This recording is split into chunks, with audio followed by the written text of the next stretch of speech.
All right, everybody. We went through and we played about 3 hours of Jackbox Party Pack 4, and we're gonna go ahead and do a quick little review on it and give you guys our impressions on whether we think this is a game to pick up, wait for one of your buddies to get, or just leave it on the shelves. So we're gonna start off with doing Fibbage number 3. Fibbage 3 is definitely a thumbs up for me. It's definitely a return to the classic, but then they also, at least the one time that we played it, it integrated a picture prompt, which I thought was a nice addition to it.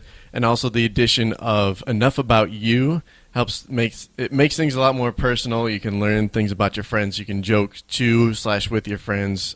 Big thumbs up. All right, so actually going into Survive the Internet. Survive the Internet was actually a pretty cool game. It's where you actually go out, they'll ask you a question, you give a comment to it, and then someone else has to take your comment and make like a headline about it, something that someone will click on, whether it be to a money advertising site or whether it be for a picture post, which is actually something that's really nice out there.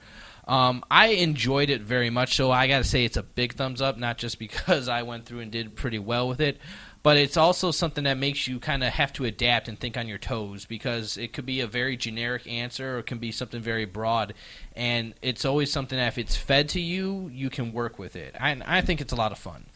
It's definitely a change, and it has a lot of different portions to it as well. Next up is Monster Seeking Monster.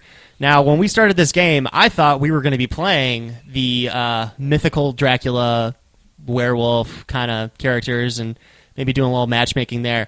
No, this is you matchmaking with your friends, which is a little awkward, but kind of funny, yet awkward if you only have 4 people like we did. But I did like the setup behind it. I do think it would be better with more people. I think that it's different. I've never really played anything like this before. I actually did enjoy playing it, except for all of the awkward conversations we all had. But I will give this a thumbs up, yet awkwardly. All right, bracketeering. Great game, great premise, especially with more people. I think you can play up to 16 people. That would be chaos, but funny as fuck.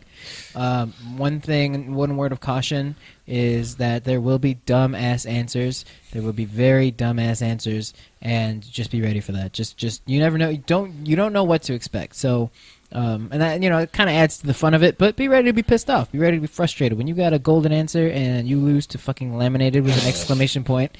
Just be ready for that. Be ready to process that anger and not punch the table. So that's what I got. Thumbs up for that. All right, so overall, we went over the 4 games of this one. The actual one that we played through, Civic Doodle, was actually not functional, and even when we actually went into the game and played through it, the funnest part wasn't even the drawing, which is the main portion of it, but rather putting up the emoticons. So that doesn't mean anything in terms of this game. There's still 4 fantastic games in here.